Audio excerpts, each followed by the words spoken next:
I stand in stone corridors where a marriage bed once creaked under more than bodies, carrying law, hierarchy, and threat. In medieval Europe, the wedding night was not private celebration but public threshold where authority intruded into flesh.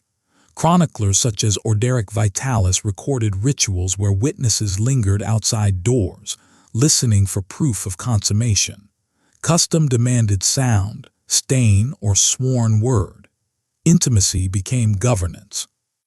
Torchlight flickers along walls as families waited, counting sounds rather than seconds. The stakes were immediate. Honor, inheritance, and legitimacy balanced on a single night. A lineage could rise or collapse with a whisper. Lords claimed feudal interests, churches asserted sacramental oversight, and kin enforced reputation. I trace how these powers pressed inward, claiming rights over what should have been private. In Normandy and the Loire, contracts spoke louder than vows. Canon law insisted upon consent, yet practice measured compliance through witnesses and tokens. Sheets were inspected, testimony gathered, disputes anticipated. In some regions, the bed itself was blessed, as if sanctity required supervision. Privacy narrowed to a door that never truly closed. I imagine the couple, newly bound, stripped of agency at the most vulnerable moment. Fear thickened the air. Failure invited annulment, forfeiture, or ridicule. Success invited scrutiny all the same. Women bore the heavier burden, their bodies treated as evidence. Men performed under expectation, their honor judged by noise beyond the wall. Archival fragments preserve the pressure. Court rolls mention contested nights. Episcopal letters caution against excess yet concede custom. Archaeology offers quieter clues. Communal halls designed to funnel sound, chambers placed near witnesses, locks that promise security while ensuring access. Power engineered proximity. The bed became a courtroom without judges present, a theater where silence condemned. Even affection was regulated by watchful ears. This intrusion did not arise from cruelty alone but from systems obsessed with order. Property needed heirs. Sacraments needed certainty. Communities feared ambiguity. One unsettling question presses forward as the door closed and power entered the bedchamber. Who truly owned the marriage bed when custom outweighed consent? The answer shifts by region and decade, yet the pattern endures. Authority claimed intimacy to stabilize itself, and in doing so taught couples that their bodies served more than love. Memory carries the weight of that lesson across centuries. Legal manuals circulated quietly, advising families how to observe without appearing crude. Minstrels sang elsewhere, masking anxiety with noise. Silence became evidence when sound failed. In cities like Paris and Rouen, notaries waited at dawn for declarations. Authority did not sleep. It listened, recorded, and judged, ensuring the night served daylight order. Through this ritual, governance rehearsed itself, reminding communities that intimacy remained subject to oversight long after vows faded, forever remembered. I stand in villages where marriage bells tolled like warnings rather than blessings. Feudal Europe encoded dominance into marriage through the shadow of jus primi noctis, the alleged right of lords to claim a bride on her wedding night. Historians debate its frequency, yet fear alone shaped behavior. Legal charters from medieval Catalonia and fragments of folklore preserved in later court records reveal how rumor functioned as control. Power did not require constant use to be effective. Silence and anticipation were enough. I follow couples along muddy roads toward stone manors rising above fields they did not own. Watchful eyes counted steps. Whether enacted or merely threatened, the belief reinforced submission. Peasants understood the cost of refusal. Loss of land, punitive fines, or sanctioned violence waited behind closed gates. Bells echoed across valleys, not to celebrate union, but to remind subjects of hierarchy. Foreign observers recorded discomfort without certainty. Some dismissed the custom as myth, others repeated it with dread. The truth mattered less than its effect. Fear disciplined bodies before any hand intervened. Lords benefited from compliance secured through expectation alone. Authority settled into the imagination, where resistance dissolved quietly. I search archives for proof and find absence paired with intent. Clauses allowing exemption payments appear in Iberian documents, suggesting anxiety that required management. Coins replaced confrontation. Even denial confirmed imbalance. The manner loomed regardless. Couples complied because defiance invited memory, and memory invited punishment. The emotional weight rests on brides walking toward uncertainty, taught that marriage began with surrender. Grooms learned survival through silence. Community complicity deepened the wound. Villagers watched, knowing visibility protected them from accusation. I hear doors closing, breath held, footsteps retreating. Church sermons rarely named the practice, yet preached obedience as virtue. Manor courts thrived on ambiguity, thriving where proof was impossible. Songs carried warnings more effectively than law. Children learned early which paths led uphill. Even absence became instruction, shaping nights through expectation rather than command.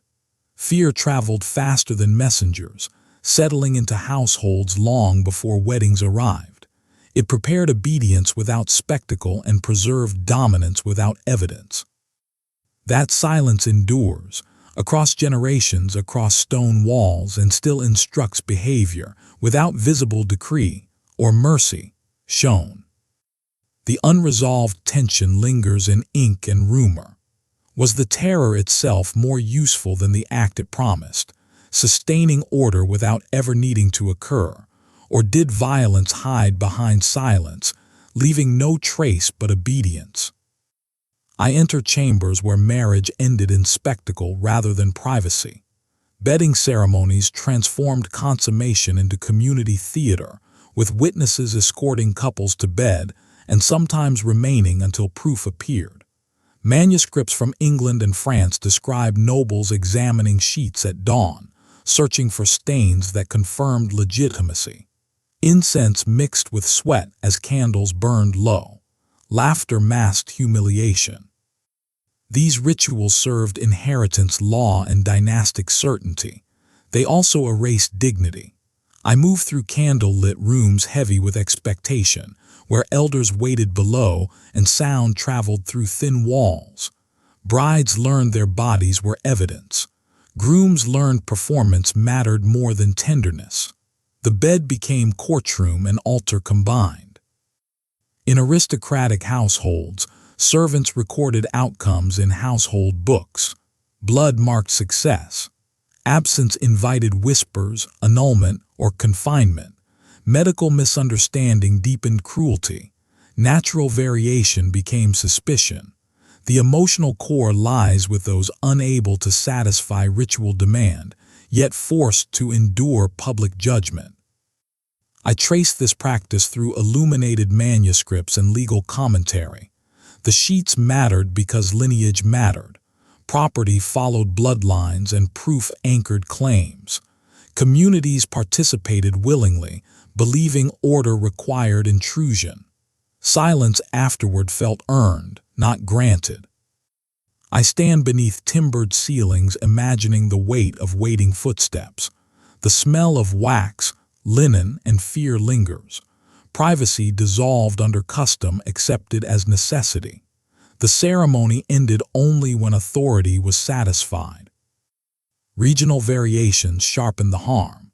In Burgundy and Lombardy, relatives crowded doorways, trading jokes that concealed surveillance.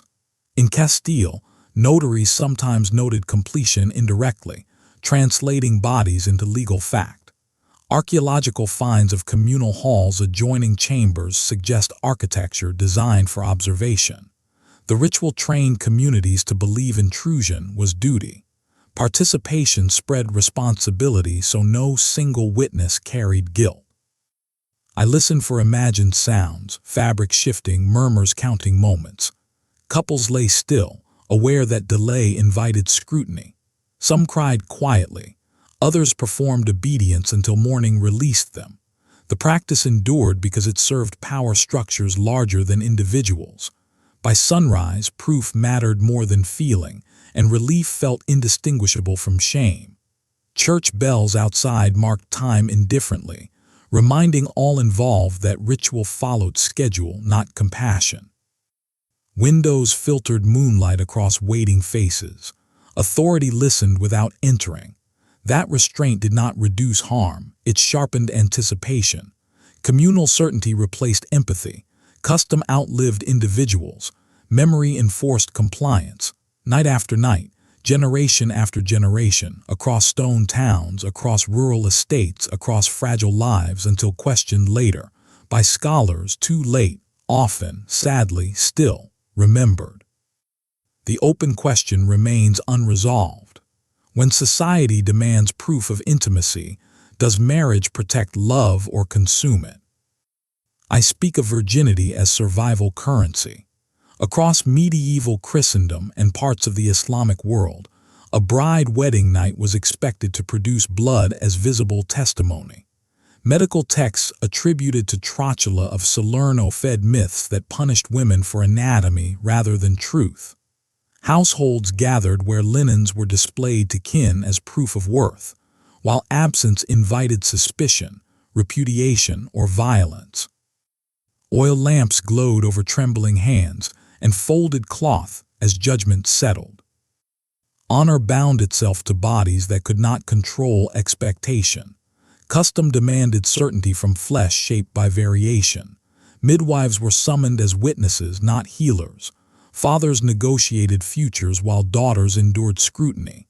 In Cairo, Damascus, Paris, and Florence, reputation moved faster than compassion. Songs celebrated purity, yet enforcement carried threat. I trace how this system translated fear into ritual, transforming private blood into public evidence. Archaeological records of annulment cases reveal lives undone by biology. Court rolls mention marriages dissolved for failure to bleed, despite later fertility. Physicians disagreed quietly, clerics insisted loudly. The contradiction favored authority. Women absorbed consequence. Some were returned to families disgraced. Others faced beatings justified as correction. The expectation traveled across faiths through shared anxieties about lineage. I linger in imagined chambers where silence outweighed prayer. Lamps flickered, sheets were lifted, words were chosen carefully. A stain could secure safety. Its absence could fracture a life. This cruelty rested on a false certainty, yet it persisted because it simplified governance. Blood became shorthand for order. Across regions, custom manuals and sermons reinforced expectation with authority. In Bologna and Toledo, notaries prepared contingencies, anticipating dispute. Mothers coached daughters in silence. Men learned that honor could be proven through cloth rather than care. The market absorbed fear as well, with linen sold for display and secrecy. Violence did not always arrive immediately. Sometimes it came as exile, neglect, or whispered accusation. Records show women petitioning for mercy, their pleas weighed against stains. The system endured because it promised clarity. It reduced marriage to evidence and erased variance. In doing so, it converted ignorance into rule and made error indistinguishable from guilt. Such logics traveled through households, courts, and pulpits, stabilizing hierarchy while sacrificing individuals, ensuring that fear disciplined behavior long after any particular night ended, and remained persuasive because they appeared ancient, communal, and unquestionable within memory, across generations of families and towns endlessly. I do not sensationalize suffering. I measure its mechanisms. Tradition refused complexity and punished deviation. One question persists into the darkness. How many lives fractured because certainty was demanded from uncertainty and compassion was denied by custom? I enter ecclesiastical courts where the church claimed authority over the wedding night through doctrine and law. Marriage was incomplete without consummation, a requirement enforced by canon courts across Europe. I examine annulment trials preserved in Vatican archives, where intimate acts were dissected before clerics. Bells rang for weddings, yet silence followed when couples failed to perform as required. The bed became tribunal. Priests questioned positions, duration, and physical response with clinical detachment. Power entered through parchment and oath. Couples swore truth under threat of perjury, narrating vulnerability to strangers invested in order. Canonists cited Gratian and later commentators, translating theology into procedure. The language was precise. Compassion was optional. Records from Avignon and Canterbury reveal hearings stretched over months.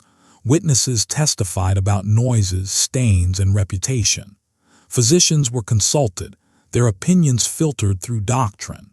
Women again carried heavier risk, their bodies scrutinized as proof. Men were measured against expectations of capability and control. Failure invited annulment, stigma, or enforced separation. I trace how this system promised moral order while extracting confession. Surveillance masqueraded as care. Privacy dissolved into case file. Even affection became suspect when it did not produce evidence. The courts insisted they protected sacrament and community, yet they disciplined deviation relentlessly. In some cases, courts ordered examinations, placing physicians and matrons between doctrine and flesh. Testimony clashed. Bodies resisted neat classification. Judges deliberated within frameworks that prized certainty.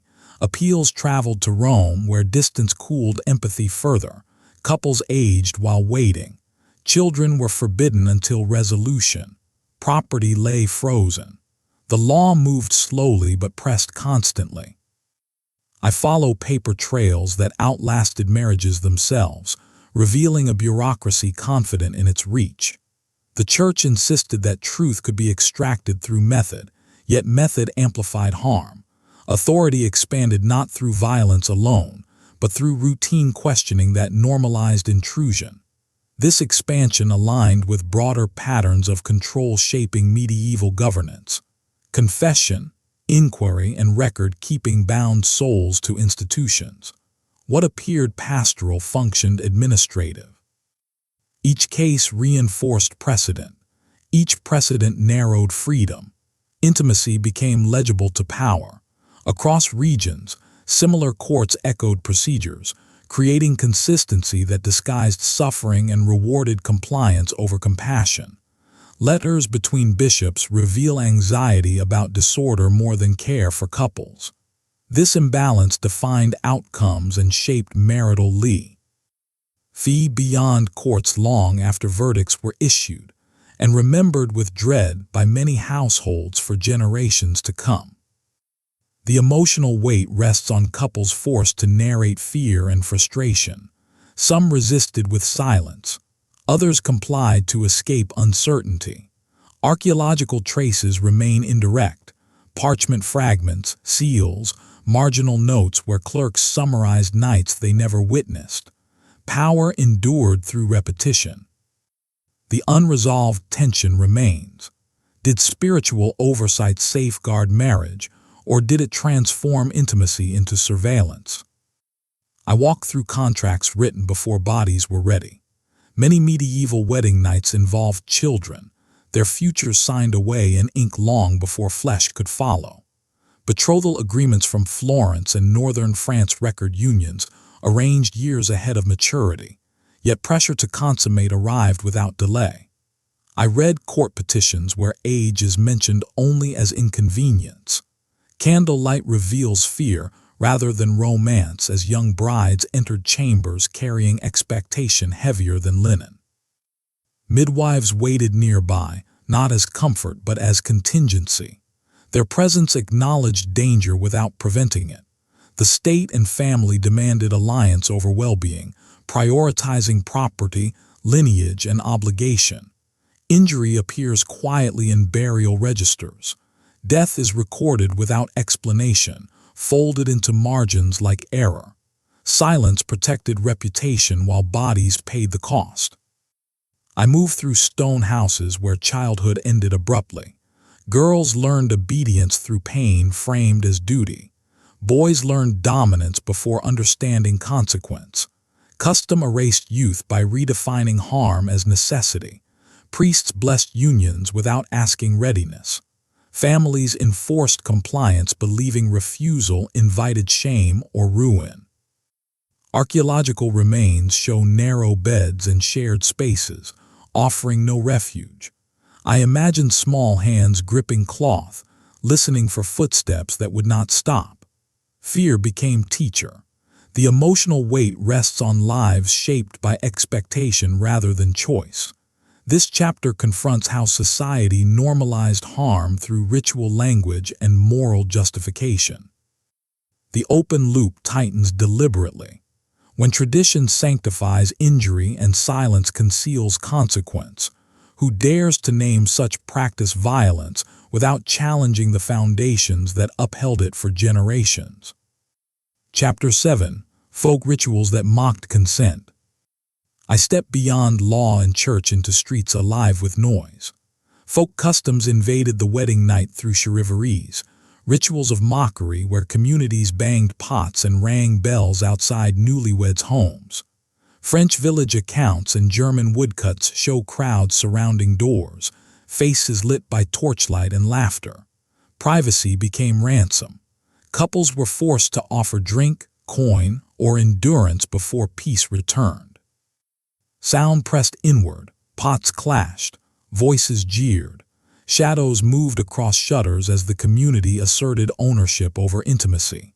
Laughter masked coercion, turning threat into spectacle. The newly married endured humiliation to secure quiet, learning that celebration carried obligation. Refusal meant escalation. Compliance promised temporary mercy. These rituals enforced conformity through disruption. Marriage was not only union but submission to collective expectation. I trace accounts where nights stretched until exhaustion replaced resistance. Joy became performance. Fear learned to smile. The emotional cost rested on couples stripped of dignity by those claiming tradition. Architecture reveals complicity. Narrow streets amplified noise. Homes offered little insulation. Archaeological layouts of medieval villages suggest proximity designed for surveillance as much as support. Community boundaries blurred into intrusion. I linger on echoes fading with dawn. The crowd dispersed believing order restored. Inside, couples remained marked by the lesson that consent could be overridden by custom. The unresolved question remains deliberately open. When celebration becomes coercion, where does tradition end and cruelty begin? I return to places where intimacy was once governed by stone and decree. The medieval wedding night did not vanish.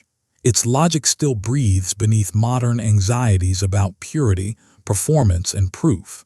I walk through abandoned churches where marriage vows echoed louder than consent, and manor ruins where private rooms served public expectation.